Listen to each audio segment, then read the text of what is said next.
FA presents The Inner Circle. And away we go! Starring Coach Ant and Coach Rel. Thank y'all again for coming in and tuning into Our Friendly Advice. This is season 2. We want to appreciate and thank everybody that's been tuning in and continue to follow us on our journey. Last season was the inner workings of the human mind, and diving into people's thoughts and how they process their jobs, how they process their relationships. We'll let you figure out this season's theme. Today we have one of our special guests in the house, one of our very own, Anthony Johnson. What's up, man? How you First of all, doing? can we give a hand clap for season 2? Let's do that. Let's start season 2 off right. I'm excited to start this off. Seriously, I'm excited for like the guests, everybody that we're gonna bring on, the different conversations that we're gonna have, and just elevation within Our Friendly Advice, just all the way across the board. So I'm excited for that, man. Yeah, so we're in our event that probably would happen post this. Yeah. So we are in advance. Thank you guys for coming out to that event. Hopefully we keep building that relationship with Regals and we make it bigger and better for the next one. The fact that we even got a pie on the big screen Yeah, it's pretty dope. in less than a year is crazy.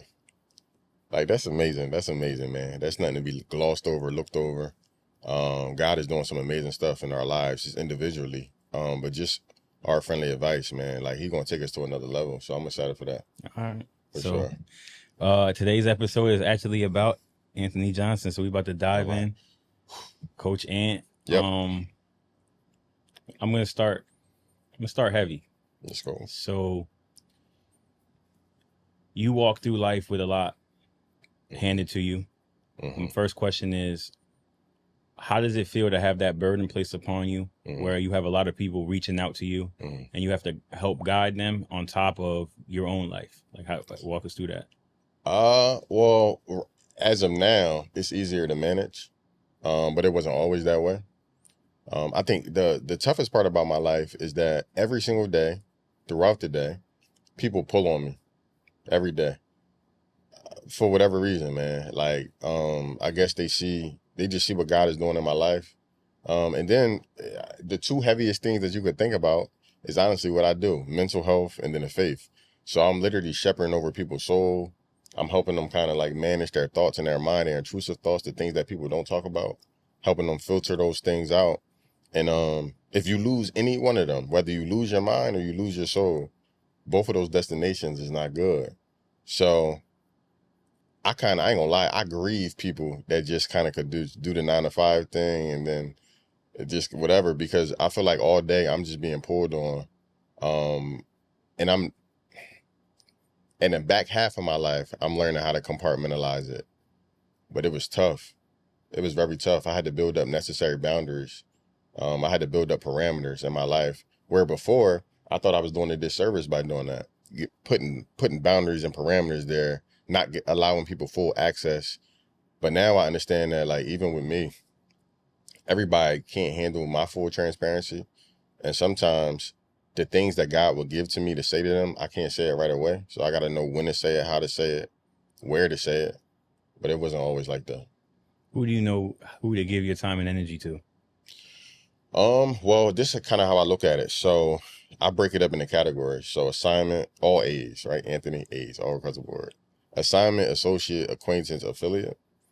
So like if somebody's my assignment, it's not necessarily like a project type of thing, but it's an eternal assignment with no deadline. So God will put people into my life. I would look at it like an assignment, and I would literally pray for them and journey with them every single day of their life and my life. And then I got like associates. So I got people that I will come in contact with like here and there. We probably had some deep conversations, but they don't got my phone number probably. Like we probably just kind of, and then acquaintance is people that I'm in the same kind of space with, and that's it. Like, so maybe at a mental health fair, a retreat, maybe at church, right? And then affiliate, this is like the dangerous people, is what I call them.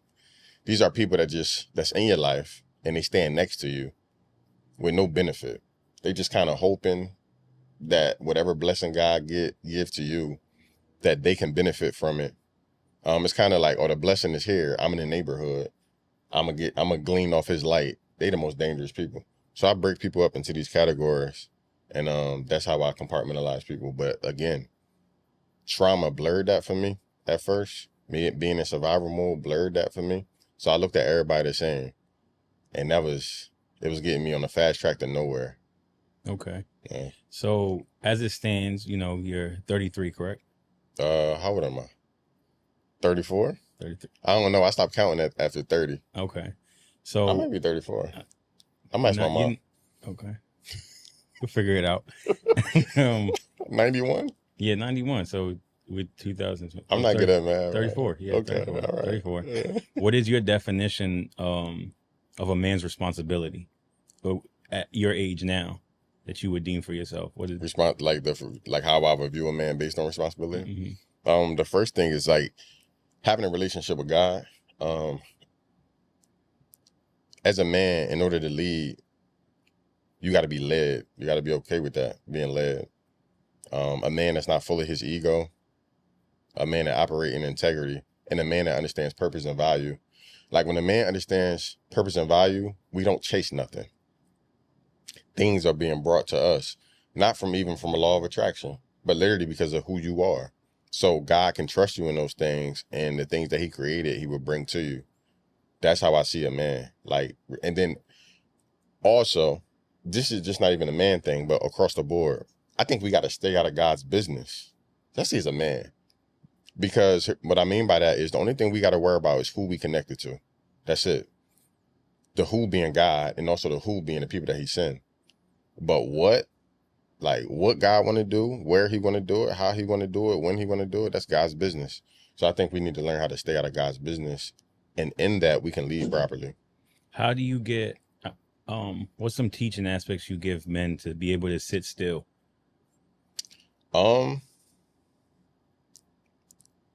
Again, just going to go back to identity.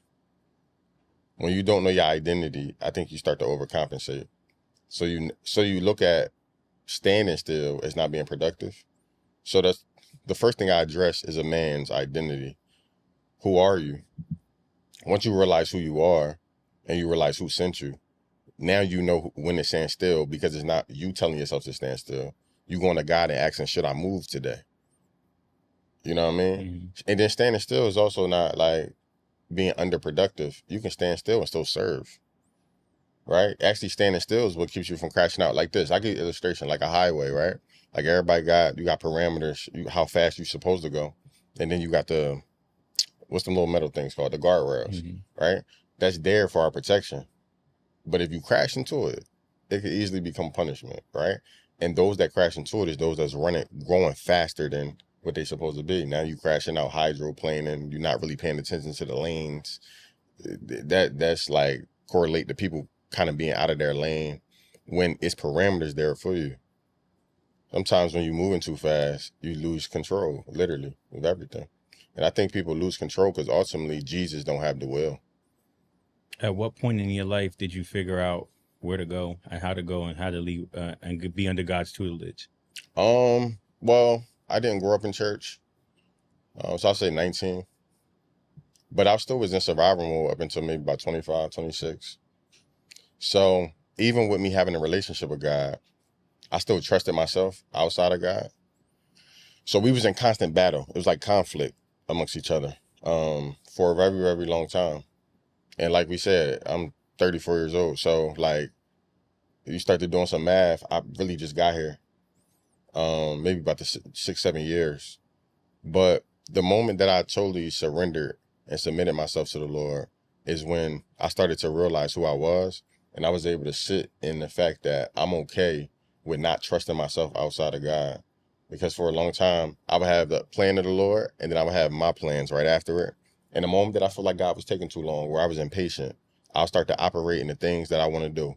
And it don't make it no better as a man, right? They tell us we got to provide, we got to protect. You rushing me into a position, into a status that I'm not even quite sure. I don't even know the job description of. So now I'm going out there doing anything. And if you go out there and providing and protecting, doing anything, then that means you value nothing. And that's why a lot as men, a lot of us feel empty, but we don't know how to say it. I just did I had just clipped a pod that I had did with my young boy Ayo. and I was talking about depression, and I was talking about seasonal depression and functional depression, and how I was depressed when I was running away from my calling. The crazy part is, if you look at my DMs, it was men that was hitting me up. Yo, bro, I ain't know how to put this into words. You hit the nail on the head. I've been operating in high functioning depression all my life. I just didn't know how to say it, which then made me, I don't know how to feel, because I feel by myself in it. I don't know how to express it out loud to nobody else, when really, you'll be surprised. If I was to line everybody up in here and ask them, do you suffer with high functioning depression, and break down what they actually mean, all of us probably say yeah. So two-prong question. Mhm. What do you suffer with as a man in the world? Mhm. What's your biggest strife in the world? And what's your biggest issue that you struggle with God? So my biggest issue with the world is that I feel like everybody is okay with walking to the beat of their own drum with temporary satisfactions and not looking at the longevity of it. I think at the end of the day, and this coming from a Christian principle, because I'm a minister, so that's all I know. If the only thing that's going to be judged at the end of the day is your soul, why are we trying so hard to neglect it? If your flesh is not coming with you to heaven, then why are we trying so hard on earth to satisfy it? Like, these are the questions that I have, that I walk around with. And when I watch people just over time do anything, and you can tell they do anything because they literally switch with the times. Times dictate what's going on. Culture dictate what's going on. People around them dictate what's going on. But the most simple question, and we had talked about this before, if I was to ask, who are you? That's the most simple question you can ask somebody. Who are you? You was with yourself for 20, 30, 40, 80 plus years, and you still can't answer that? So that means you running around here doing anything. So my biggest frustration with the world is, at what point do everybody be okay with not understanding what they was created to do? And at what point do we continue to operate on this hamster wheel where we running in circles, recycling the same trauma and not talking about it amongst each other? Right now, mental health is probably the most prominent as far as like a hot topic, but still no implementation of it. We know that because that's what we do. We travel and talk about mental health. How many times have we had brought up topics about mental health amongst wherever we were, and people don't know how to answer that? It's a bunch of I don't knows in the room, but you mentally going through something every day. You are overthinking yourself out of whatever you trying to think through. At what point do we actually slow down, not just physically, but also mentally and spiritually, and say, you know what, let me be honest with myself. I don't know myself. Let me go to the one who do. The moment that we do that, we start asking ourselves this question. Going forward, how would this decision affect my soul? If that's the only thing that's going to be left to be judged, I think here's the unfortunate part about how I feel as though people carry it in the world, and I've been here. We work so hard to obtain things in life that when we die, we can't take it with us. But the only thing that's going to go with us is our soul. So if I can't take none of this stuff to the grave with me, why am I trying so hard to accomplish, to get it, to prove it to who? It's never ourselves. It's to prove it to others, hopefully pass it down to the next generation. And that's a whole nother topic, because I don't even think the next generation will appreciate what we pass down unless we build on the same morals and values in the next generation. That's why the Bible says, train a child up in the way they should go. If I'm not training a child up and all I'm doing is teaching through my toxic actions, then what result do we think we're going to breed after that? That's my issue. And then my biggest frustration with God was relinquishing control.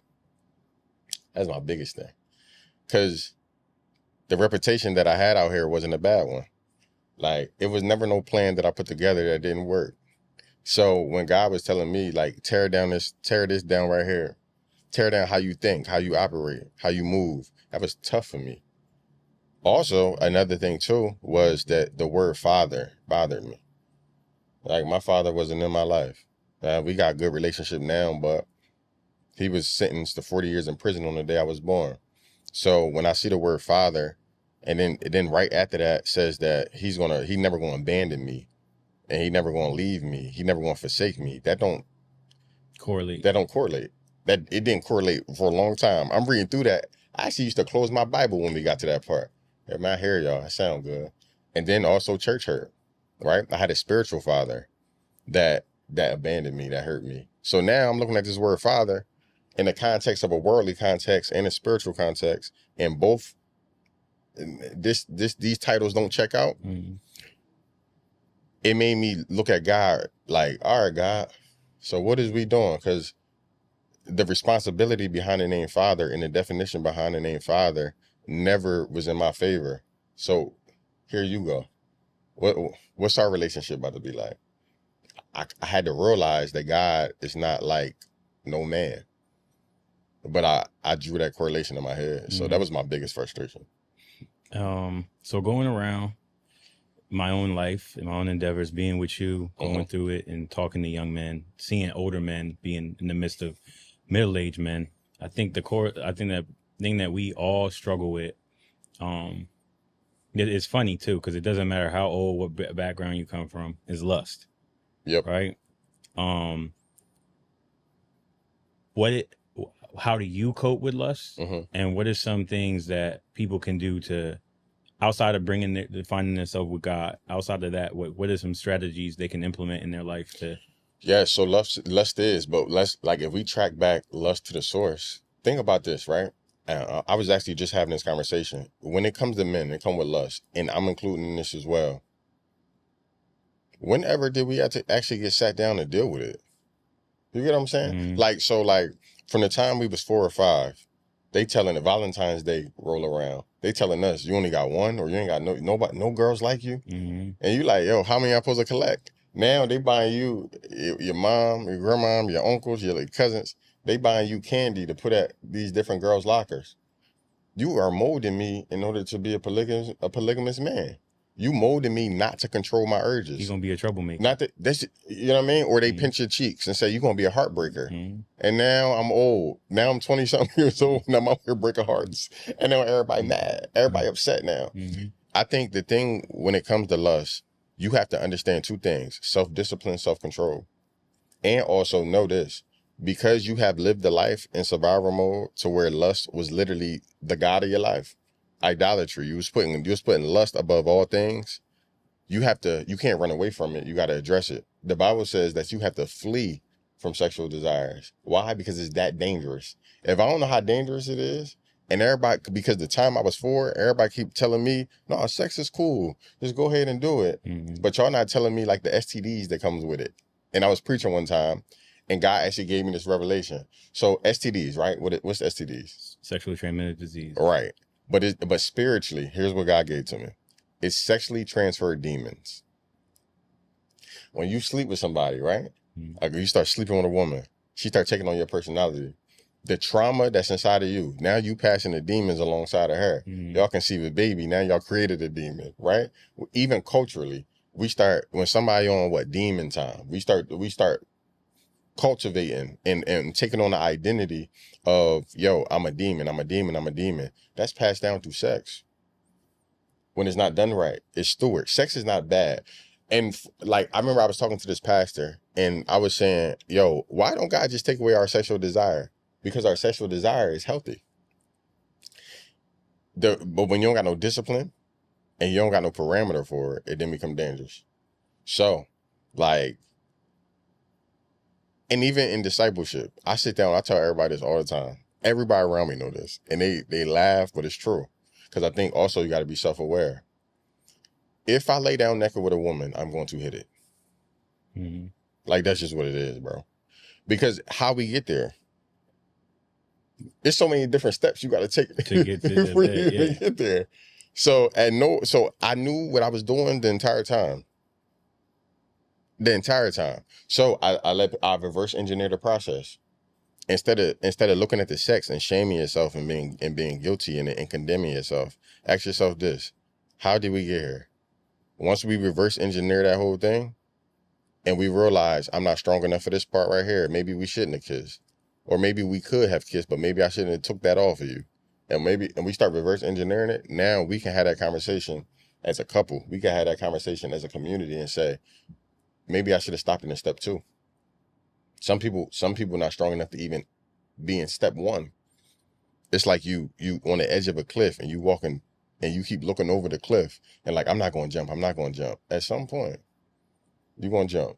You know what I mean? So I think like less has literally like destroyed our communities, created a lot of oops babies, blended families. How you feel about blended families? How do I feel? I'm a product of one. My stepdad was married to my mom for I think 30 years, something like that. It might be longer. They still together? Forgive me. They still together. Okay. So I'm a product of a blended family. But I'm also the product of being a black sheep, and I was the only one in my household with a different last name.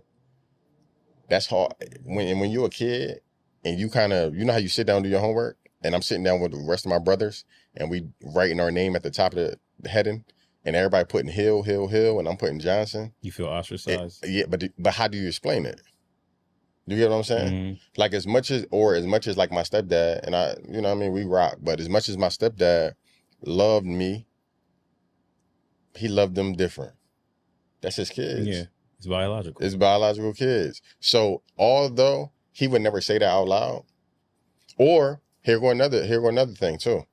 When I got around his side of the family, they would be like, that's such and such. They'd be like, so the rest of my brothers, they'd be like, that's Sal kids. That's Twiz son.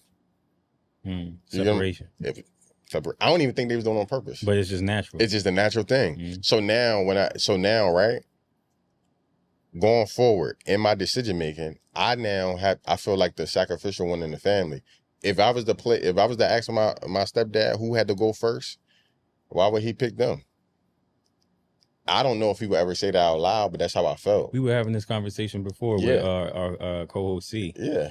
And she had a very adverse feeling towards it because she felt like that's my dad. He would, but I was trying to get her to understand in that conversation, you can't take away the metrics of biology. His blood running through, like his blood is running through them.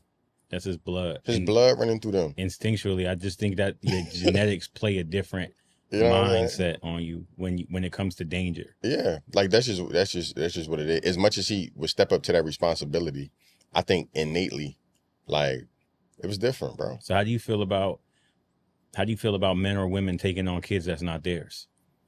To each his own. You heard? Like to each his own. Some people got the capacity for that. But I would ask them like, what's their heart behind it? You get what I'm saying? So, because if you stepping into the situation and you love the mom, are you just taking on a kid as a package deal and grow in love through that? Or is it like, oh no, I just naturally love kids and I'm about to just take on this kid and I'm gonna do all I can for this kid? You wanna know the test of that though? Even if I was to sit down all the guys that have done that and that's no longer with the mom, do they still take care of the kid? That's how you test it.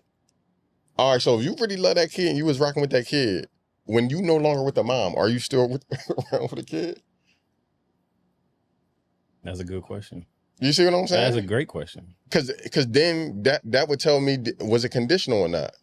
But also I think you're talking about the conditions of love, which also bring to like without kids. Yeah. If you tell me you love me, but we don't work out, and even if I did you wrong, you don't check on me from that point on. Then because you really love me. That's tribalism. Like that goes into majority of my life. The people around me operate in tribalism, not love, tolerance, bro. Because tolerance is, I love you as long as you know what I mean. You under my roof and you understand the rules. As long as we operating on one accord. But the moment that we don't operate on one accord, and let's say this. Let's say I'm out of pocket. Let's say I want to go journey out. And let's say my folks, my family, like, you know what? He gonna go bump his head. And nobody check on me while I go bump my head. I can't say you loved me. Because if you love me, then you love me through it all. Your protection was only in proximity. It was only in proximity. Now you kicking me out. That's cult vibes. And now you ostracizing me. Now you... I think that's like the Amish operate like that. So they're like... Many cultures do though. But I think they do it as... in the inverse. So they'll let you go. When you turn of a man or a woman, they'll let you go, see how the world is like for a year, and then you determine if you want to come back or not. But from that, determine on what you want to do, you're banished if you don't. Yeah. So you can be of the world, but if you come back, we're not gonna pin it. But I still feel there's some tribalism there. It's true. Yeah, I literally can't operate that way, bro. I literally, like, how I'm wired, I cannot operate in tribalism. Can I tell you something I thought about the other day? So I was thinking about marriage and like why it fumbles a lot. And I was going through this and that argument in my head. And I'm like, well, you know what it comes down to? When people get married, they marry the body. They don't marry the soul. That's a good, you cooking. Yeah, they marry the body. Because then when it comes down to it, like, because more I dive into the Bible and I'm getting, you know, that relationship, it makes sense.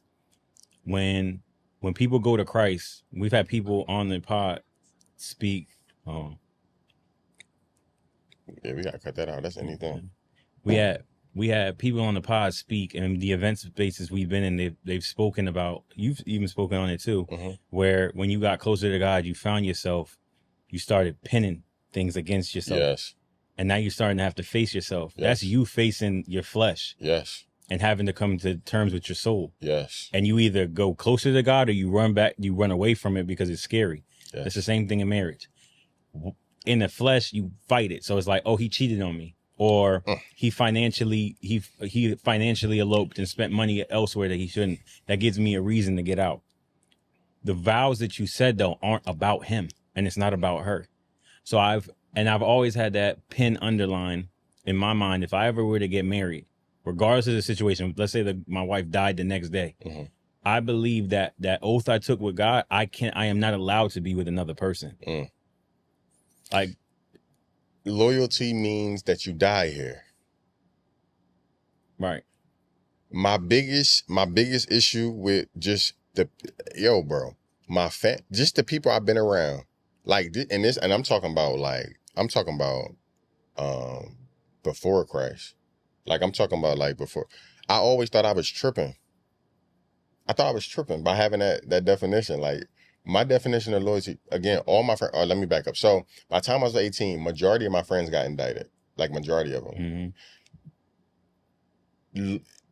When I look at them, we was loyal to each other like the whole time. Even though we was doing crazy stuff, they was loyal enough not to get me involved in it. And I was loyal enough to hold them and whoever that people was down, even to this day.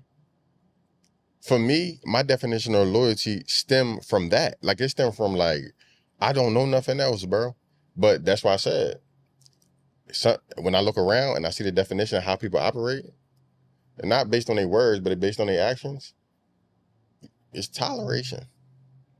You tolerate up until the certain point that you can't. And then the moment that you can't, you say, I can't do this no more. But you did not consult me on the decision. People leave people and don't consult them on the decision. And we know as mental health advocates, do you just make up that you leave one day? No, you go. This was already in motion. Why we ain't talk about that when it first came into your brain? Because you already had an exit plan the entire time. For me, that don't fall under loyalty. But that also don't fall for the people that are married, not the people in relationships. For the people that are married, that doesn't fall under the vow. The vows. Because what do thick and thin mean? Like, look, hear me out on this. The vows, right? To death do us part, right? Thick and thin. That's not subjective. But because you don't go through marriage counseling and because you don't actually start to pick through these definitions, it then become like subjective to the person. My thin is blah, blah, blah. My thick is blah, blah, blah. Okay, well then I go back to the who. When you take vows, who you taking vows for? Each other. But I'm saying each other. That's what people take vows for. But what it's supposed to be? God. Yes. So now where do I go for the definition? God. What do God think? What do God mean by thin? Let's go to the Bible. Hold that real quick. Now we going through scenarios. Well, why God ain't leave Peter? Why he ain't leave Saul? Why he ain't leave David? Why he ain't leave Adam and Eve? Why he ain't leave Adam and Eve? They turned on him. They malfunctioned in the garden. Why didn't he leave them? Matter of fact, why did he still love on them, clothe them? Why? Why did he separate from them? But did he do away with them? No. No. So why are you doing away with me? And This is what but even if you take, because we just had the Bible study on it, even if you take it like to the biblical factor, Come what on. Adam and Eve did, and for them to close it, for God to close it out, for I'm still gonna love you and I'm still gonna guard you, they allowed someone, because all they knew was the presence of God. So I want the people, like, just to break this down real quick, all Adam and Eve knew was the presence of God. Yes. That's all they knew. Yes. They allowed another entity to talk to them and put their its voice on the same level as God.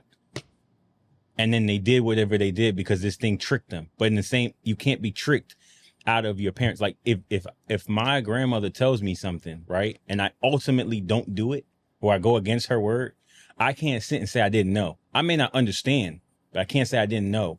So I allow somebody to tell me something outside of my grandma's parameter, which then my grandma can question. So you put them in the same love as me. This person, like your friend got to, or this person stranger convinced you to do X, Y, and Z, but I told you not to do that very said thing, but then you did it. So then you're saying to me that you love them more than you love me.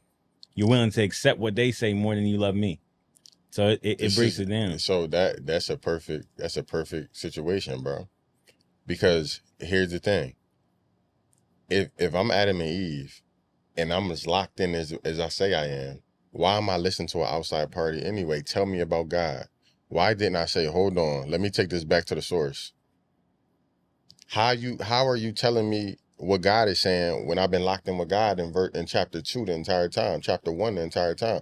What do you mean? How we now get to chapter 3 and now all of a sudden this serpent is cunning and wise and telling me, and this the part right here that I love the most about that. One, God didn't, because like I said in the Bible study, if I invented something and it didn't work, I'm gonna throw it away. God never threw us away. So if I'm taking vows to God and I'm saying I do, you are not saying I do to the stuff that you know about the person. You are saying I do to the things that you're gonna find out later. That's the key of that. Yep. And then let me take it a step further. Even in marriage, here's the issue. The issue is that first person idea of marriage is the thing that they currently about to step into, which they haven't went yet. Your first marriage is not even supposed to be to that man or woman. Your first marriage is to be to who? God. To God. If my marriage with God is not right, then my marriage here can't be right. Because if we both not going to God for the answers, then we going to something else. And here's what the dangerous part about this. Imagine you in a marriage and you going to God for the answers, and then the person you married to is going to the serpent. Mm. It's going to look just like that. How it was. But you know, the crazy part is when you bring up the word tolerance, Yeah. and I want people to look back into this very part of this conversation and learn something. Mm-hmm. Tolerance is the ability to move on without. Say it again. Tolerance is the ability to move on without. So if there's no questioning inside that relationship, then they don't love you and never loved you. For instance, anyone that's not a part of my life anymore, even, and I'm going to say I'm not a perfect human being, so they may have valid reasons why they've left my life, right? But the purpose of you never coming to me and questioning why I did said act means you tolerated me. Which means you could have got rid of me at any point. I'm saying here, you didn't want to fix it. Right. While I'm saying here saying you my sister, my brother, my friend, whatever, my girlfriend, and you left me, you wanted to leave me. So that means our friendship was never friendship. Let's go back to why I do what I do. So when I'm talking about mental health and I'm talking about the faith, it's for that reason. Majority of the people that I disciple was a byproduct of that right there. Yo, I thought I was a part of the community and I looked up and realized they only tolerated me. I thought I was locked in with my pastor. I didn't agree with something that he said. And now I'm out the church because I feel uncomfortable and we never spoke again. I thought I was locked in with my wife, my kids. I thought I was locked in with my job. I thought I was locked in with my money. I thought I was locked in, and I looked up and realized we had a toxic relationship amongst each other, and mentally, I don't know how to deal with it. Anthony, help me with this. And we got to take it back to the definitions. Listen, whatever you was in an unhealthy relationship with, you realize that it was only toleration the entire time. Mm-hmm. Even from the faith standpoint, again, those that God called my assignments, eternal assignments, that's only people I know that I'm going to see on the other side. I don't know nothing else. Like, those assignments don't come with deadlines. Ain't no giving up. Ain't no, even days where I don't understand, bro. And you made a good point. My job as Christians, disciples, we are not called to understand God. We're not called to understand them. We are called to study ourselves approved, look into his word. The definition of a disciple is a lifelong learner. I'm learning for the rest of my life. Please give me grace if I don't know this thing. You see what I'm saying? Even from a mental health standpoint, faith to the side. If I was in survival mode for 27 years and I just got out of it and I've been locked, and now I've been locked into out of survival mode and now I'm thriving for the next 3 or 4, bro, for the last 20, I was in survival mode. I might still got some lingering effects. If you only tolerate me, that's all you see. Right. Yo, he still ain't get past this. He still ain't healed. That's a nasty definition of healing. We talk about this all the time, bro. And I was an advocate of this for a long time. So anybody ever said this too, you forgive me. I used to say you got to come healed. It's funny that you just said that. No, you don't. I just had a conversation with Ari, and I'm going to air it out. She can get mad at me. But we was in the car driving back from the Bible study, and I told her what, like, you have this. She said, I learned that I tolerate a lot of things. Like I just give up to a lot of things. Like I don't have any boundaries on things. And I said, that's a reflection of your life and your relationships. Yeah. And how you got to come to that is you need boundaries, but you also got to understand that you are valid and you don't need to be healed to be in a relationship. You need to be of sound mind and spirit when you're in a relationship, but you don't need to be healed because there's going to be something that destroys you from next week and a year from now. So you're never going to be perfect when you come to a relationship. I think a lot of people go through that and have that same sentiment you brought up. You got to come healed. You're never going to be healed. I'm not healed right now. I'm going to look to this right here. I'm going to look to this camera and I'm going to say this. For those that's maybe confused about what we're saying, here's what we're saying. When it comes to healing, right? You have to have people in your life that you can heal for and heal with, not always heal from. Right. If I'm healing for someone, that means that we in close proximity, close relationship. I'm gonna help you through your stuff. You help me through my stuff. If it's somebody I'm gonna heal with, that's a different level of intimacy. That's, yo, I know that this is where like vulnerability and transparency come into play. Because in order to help you with your healing, I gotta know what I'm dealing with on the other side. You can't come to me saying don't hurt me, but you got a knife behind your back, just in case. That's not how this go. This is what life is about.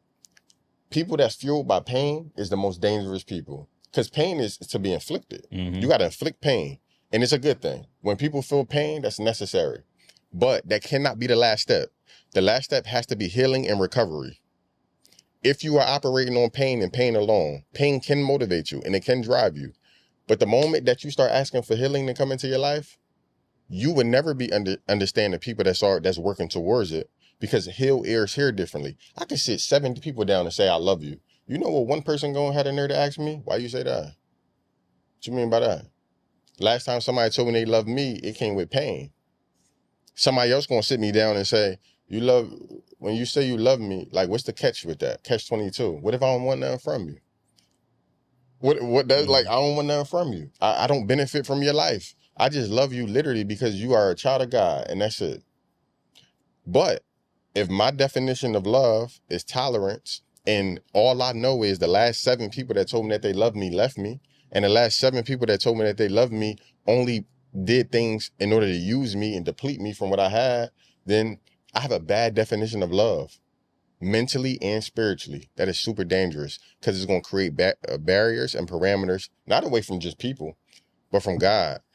I wouldn't be able to understand God or understand God's love for me or why he didn't leave me. I'm questioning more why didn't he leave me than why is he staying?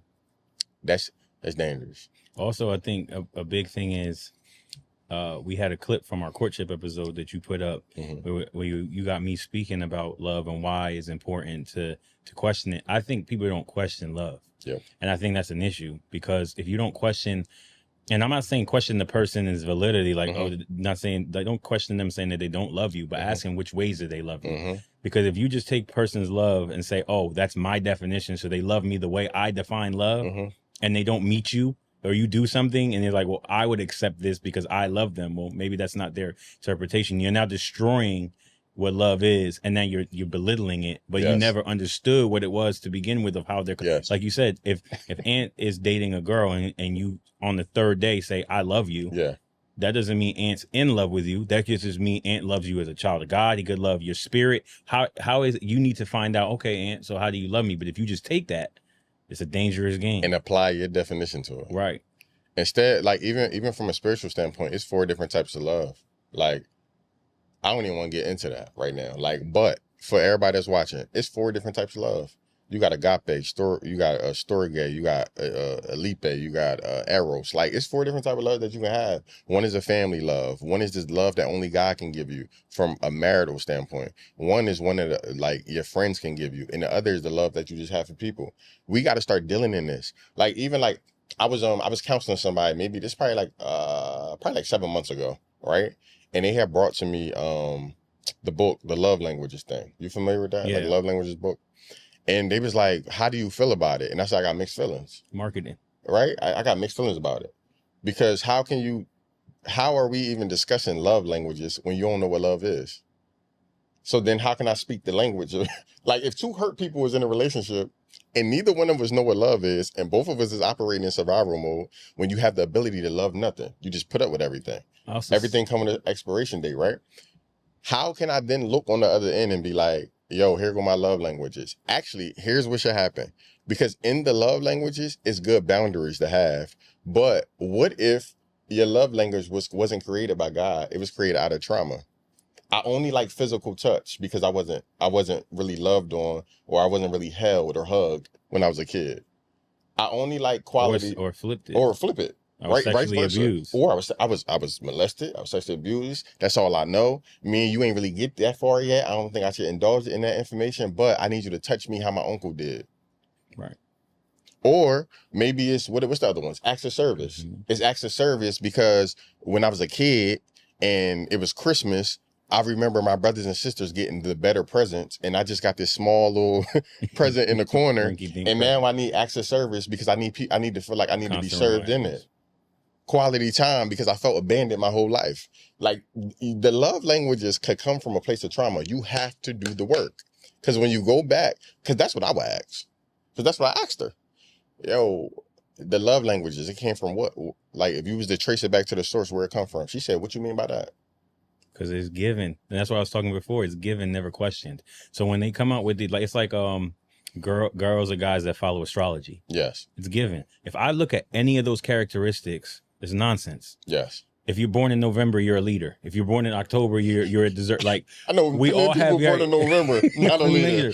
It's like, and I can inverse it. So what if my first quality is a leader? I'm born in March. Was I supposed to be born in November? Yeah. Like, it's a bunch of nonsense, and it's like, but they don't question it because, like you said, I think everybody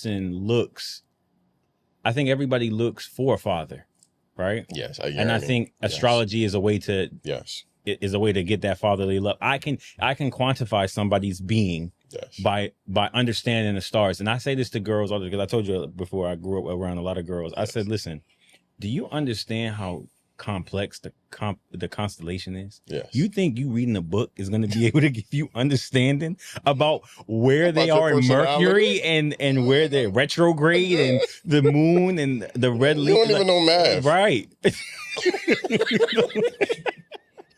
don't even know how to read. I be sitting here like, y'all say stuff like the math be mathing, but you get constellations. You will. Let me see your math grades. I just get lost by it, and I'm just like, you looking for something, and you want to make sense of it. I get it, but the things I see comedians do skits on it all the time. They'll say something and they'll go, or the guys on YouTube will do little skits and like, guess my thing, and the girls be like, I got it, and they be like, yeah, I lie, I'm born this. It's like, oh, okay, well, you something different, because you just made that up. Anything. So yeah, I had read the stat that 54% of Americans read under the 6th grade level, and it makes so much sense because people, if you don't know how to read, you don't know how to communicate. If you don't know how to communicate, you don't know how to comprehend. Yeah, a lot of people deal with conversations in anger. Yeah. So, and if you look back at things, a child resorts to what when they don't get their way? Anger. And a human being that deals with that would then be childlike. Yep. Because you never learned anything. You don't have like a smorgasbord of like feelings. All you know is these 4 things. Like, and then the last thing that's cut off, which is dangerous for us, is the fact that, like, God created us to have emotional intelligence. And it's funny to me that this is like a hot topic now because it's supposed to already be a thing. So if everybody talking about emotional intelligence, then the opposite of that is emotionally unavailable. And majority operate on that, like on that spectrum. Mm-hmm. So we started out as babies, all of us crying. You have to in order to stay alive, literally. Like doctors will like spank your butt in order for you to cry. You have to cry in order for you to be alive as a kid. But then somewhere down the line, people start telling you that you shouldn't cry. And that crying is for only women. And that, but when you look at the actual like biology of crying is the ultimate release. You should be able to cry. So why we keep holding back on that? Now the issue is in that with emotional intelligence, you shouldn't operate in the highest thing, which is emotional idolatry. So the moment that, and this is something that actually happened in my walk, right? So emotional idolatry happens when you put your emotion above God. The moment that my emotions feel opposite of what God is telling me to do, now God is not pleased. But that don't mean that your emotions is not validated. The shortest verse in the Bible is Jesus wept. Jesus himself cried. So why do we feel as though we can't, right? If this is how we live and this is our standard, this is our ultimate goal that we want to reach. But society says that you shouldn't. So now here go that pool again that we were talking about earlier, right? Everybody around you tell you that you gotta be a certain way as a man and you can't cry. I fall off this bike, you're a man, right? Yes. Get up. Don't cry. But then this is how women can also learn how to finesse from the same age. Let's take 2 4-year-olds. One is a girl, one is a guy. 4-year-old Mike fall off the bike. Get up, don't cry. 4-year-old, give me a girl name. Keisha fall off the bike. Come here. Pick her up, kiss her boo-boo, put a Band-Aid on it. Now, Keisha is 14. I'm not getting my way around here. Cry. Pouty face. Cry. Everybody gonna be like, oh my God, what do you want? Right? 14-year-old Mike might cry. You getting bullied. You better stop that. You getting bullied. You getting bullied. Now we in sports, and now we operating off of pain, right? Anger is fueling me because I don't know if I don't. So for all this time, from 4 to 14, Mike didn't know what to do with his emotions. Safe, like a money going to safe. Where do your feelings go? Who am I able to talk to say, yo, this is actually how I feel, and now I don't want to operate on it because I know better. Like I don't want to get in trouble, but this is how I feel. I can't go to mom and I can't go to dad. Who do I go to? Right? Mm-hmm. Now you 24 and now you in a relationship and now you angry. And at the split second, something can happen. So you gonna feel it. You black out, you feel away. Same, what's the girl name? Keisha. Keisha and Mike is now in a relationship, right? Keisha learned how to manipulate. Mike never learned how to control his anger. You put both of them in a relationship and she's trying to manipulate and he angry and don't know what to do with his feelings. Domestic abuse, emotional abuse, verbal abuse. Because she want to manipulate and Mike is saying you can't get your way, she stand up, hit him. What you think he gonna do? Hit her back. Hit her back. But Mike is 257 pounds. Never learned how to control his emotions. He hit her, he knock her out. She don't come back. Mike in prison for the rest of his life. All that started at 4. Our job is to make sure that they understand the consequences. They understand the mental capacity of what's going on there. And more importantly, spiritually. Once you got those 2 things in order, we can reverse engineer the effects. The Holy Spirit is going to start to wash out the genetics and the tendencies that somebody want to do. But we got to make sure that we locked in and make sure that happens. I just don't think it's enough of us, though. Yeah. I was going to say the most crucial thing in life isn't money. It's not parenting. Mm-hmm. It's actually environment. Yeah. And like you said, there's not enough people yeah. to change environments. That's a mindset thing. Yeah. So when a child's born in a certain environment, you can take them out that environment and then give them love. But once they've been in that environment, it may take their whole life or years to get them to debunk the things that they've learned. So I don't know what the fix is. One of my fixes is illegal. I think You said illegal? illegal. I think I've been saying this since I was in high school. I think there should be tests to be parents. Like, what you A mean? test. I think they should formulate and come up with. People say then that's going to be government issued and government involved, so that it could go crazy. But I just believe there's tests for everything. There's tests to be a pilot. There's a test to be a nurse. There's a test to be a doctor. There's a test to be anything you want. There's a test for us to drive a car. That's a good point. But there's no test to be a parent. Anybody has the functionality, and then they asked me how would it work. I said like this, which is how you would scare everybody off in making rational decisions. You get no government assistance in any form if you weren't deemed suitable to be parents at that point. So if you go ahead and make a baby, you're on your own. People would be scared. You have so many girls picking up on, I'm not just you're not just doing whatever to me. Where the rubber at? There'll be some condoms will sell out tomorrow. I'm telling you, because girls will be more aware. But when girls in the hood I've seen it as a social worker. I've talked to young girls. It don't matter because I can just get. Actually, the more children I have, the more benefits I get from the government. So she don't care if she had that baby number 3 because that increases her income. That increases the apartment she can get. It can increase the amount of food stamps she's able to get. It increases what the bills that they support her with. So I think if you were to do that, you would see a shift in everybody. Man, yeah. No, that's actually a good point. Yeah, so I just think that's what it should be. I just think it's crazy to me that there's a test. Bro, there's a test to do everything in life. Everything. You can't just go be a counselor. As great as advice, and let's say you were just as good as counseling as you were before the cert. Right. Yeah. But you can't just go into practice and do it. They made you go get it. And if they find out you doing it, they'll take you to prison over it. They will. But 2 crackheads can have a baby right now and no one cares. And then on top of that, they'll send DIFUS out or DCP&P now, and there's so many rules before you can strip that child from that environment. Yeah.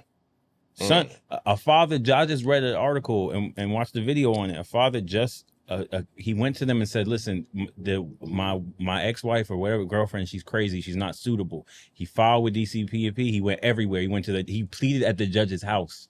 He said, please. A week later, son dead. Mom killed him. And all DCP&P said was, we are sorry. But there was nothing we could fundamentally do to take that child away from that mother. Even though she had prior cases, prior situations, the father pleaded, and he loved that boy. Can't do nothing. So the system is cracked. But I want to get back to something you said before. My God. Is recovery. What stage or what are you doing now? What stage of recovery are you in personally going on right now that you're healing from? My whole life, I wanted my mom and dad to say they was proud of me. I'm there now. I'm there. I'm to the point where they can say it while knowing they had nothing to do with it. And it wouldn't, like, it would give you a positive effect or it doesn't matter at this point. It don't matter. So you're healing from, I think I can connect.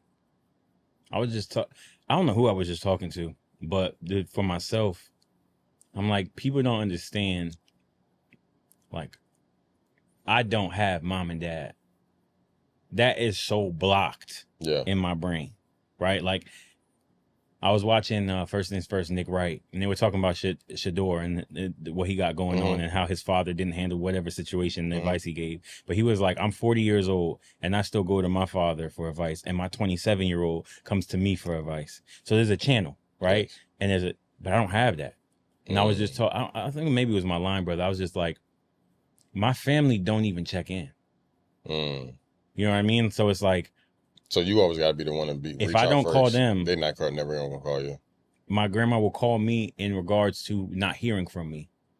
Like after a while. After a while. So she's like, why haven't you called? So like I'm talking about check. a while. Yeah. It's like a wellness check. Yeah. Like, okay. Yeah. Like, why haven't you called me? And I'm like, you do know you're my grandmother. Yeah. Like, you're supposed to, how the evolution of it goes is you checking in on me. But my grandma, in my mind, was disturbed on that element from family. So I just see a different element to that.